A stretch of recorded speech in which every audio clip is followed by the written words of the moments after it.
ప్రధానంగా ఈసారి monsoon season వరకు చూసుకుంటే గనక మరి ఋతుపవనాలు 4 రోజుల పాటు ఆలస్యంగా వచ్చే అవకాశం ఉందని కొంత అంచనాలు వేసినప్పటికీ కూడా ప్రస్తుతం అండమాన్ నికోబార్ దీవుల్లో ఋతుపవనాలు తాకాయి, అక్కడ విస్తరిస్తున్నాయి. అయితే వీటి ప్రభావంతో ఎలాంటి వాతావరణ పరిస్థితులు ఉండబోతున్నాయి, అలాగే ఉష్ణోగ్రతల తీవ్రత కొనసాగుతుందా, ఇంకా ఎంతకాలం ఎండలు తీవ్రత ఉండే అవకాశం ఉంది? ప్రస్తుతం నేను వెదర్ ఆఫీసర్ సునంద గారితో ఉన్నాను, ఒకసారి మాట్లాడే ప్రయత్నం చేద్దాం. మేడం, చూస్తే కనుక ఎండల తీవ్రత ఇంకా ఇప్పటికీ కూడా కొనసాగుతూనే ఉంది. ఇంకా వాటి తీవ్రత అయితే ఉంది. ఏంటి మేడం, ఎలా ఉండబోతుంది వెదర్? ఇప్పుడైతే ప్రతి చోట కూడాను సాధారణమైనటువంటి ఉష్ణోగ్రతలు అంటే మే నెలలో ఉండే సాధారణమైనటువంటి ఉష్ణోగ్రతలు అంటే నార్మల్ టెంపరేచర్స్ అనేవి రికార్డ్ అవుతున్నాయి. రాయలసీమ లాంటి జిల్లాల్లో అయితే కనుక సాధారణ ఉష్ణోగ్రతలే 40 degreesకి అలా ఉంటాయి.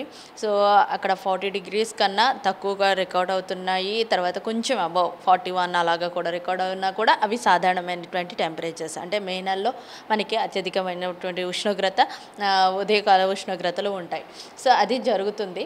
రానున్న 2 రోజులు కూడాను ఈ యొక్క ఉష్ణోగ్రతలు ఈ దిశగానే ఉంటాయి. రానున్న రోజుల్లో ఇంకా ఇక్కడ మనం చూసుకున్నట్లయితే మనకి central Telangana border and Rayalaseema border, అలాగే ఇంటీరియర్ కోస్టల్ ఆంధ్రప్రదేశ్లో ఉన్నటువంటి జిల్లాలు ప్రకాశం, గుంటూరు, కృష్ణా, అలాగే నెల్లూరు జిల్లాల్లో కూడాను టెంపరేచర్స్ 40 and above ఉండే అవకాశాలు ఉన్నాయి.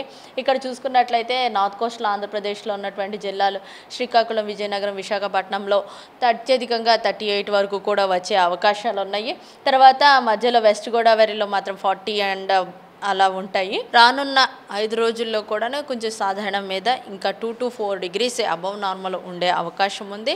నైరుతి ఋతుపవనాలు ఆల్రెడీ అండమాన్ నికోబార్ దీవులకి వచ్చినట్లుగా, వాటిని తాకినట్టుగా అక్కడ విస్తరిస్తున్నట్లుగా తెలుస్తుంది. అంటే ఇప్పుడు ఇక్కడ కేరళ తీరాన్ని తాకాలని అంటే ఎప్పుడు జనరలీ జూన్ ఫస్ట్ వీక్ అవుతుంది. అయితే ఈసారి కొంత ఒక 2-3 రోజులు ఆలస్యంగా వచ్చే అవకాశం ఉందని కూడా వాతావరణ సూచనలను బట్టి తెలుస్తుంది. అయితే ఈసారి వెదర్ కండిషన్స్ ఎట్లా? ఈసారి కూడాను ఇది మన ఐఎండీ అయితే ఆల్రెడీ జూన్ 4కి తాకనై ఉందని చెప్పారు. ఇప్పుడు ఆగ్నేయ బంగాళాఖాతంలో ఆల్రెడీ చురుకుగా కదులుతున్నాయి. రానున్న 2 రోజుల్లో అండమాన్ సముద్రము, అలాగే సౌత్ బే ఆఫ్ బెంగాల్ కూడాను మొత్తము కొంచెం కవర్ అయ్యే అవకాశం ఉంది. సో క్రమేపీ ఇది ఇప్పుడు ఉన్న పరిస్థితి రానున్న రోజుల్లో కూడా మరింత ఈ యొక్క చురుకుగా కదులుతూ మన భూభాగాన్ని చేరే అవకాశం ఉంది. కేరళకైతే జూన్ 4కి తాకే అవకాశం ఉందన్నారు. జూన్ 4కి తాకినట్లయితే మనకు కూడా 15 అరౌండ్ ఉండే అవకాశం ఉంది, ఆర్ 15 అబవ్ ఉండే అవకాశం ఉంది. అంటే ఇక్కడ చేరేదాన్ని బట్టే మనకి ఆ తర్వాత కోస్తా ఆంధ్రాకి వచ్చేది కూడా ఉంటుందన్నమాట. సో ఇది మాన్సూన్ యొక్క పరిస్థితి. వారం రోజుల పాటు మే నెలలో సాధారణంగా వచ్చే ఉష్ణోగ్రతలు మాత్రమే ఈ వారం రోజుల పాటు కూడా నమోదవుతాయి. అలాగే నైరుతి ఋతుపవనాలకు సంబంధించి ఒక 4 రోజులు ఆలస్యంగా వచ్చే అవకాశం ఉందని ఇప్పటికే ఐఎండీ రిపోర్ట్ చేసింది.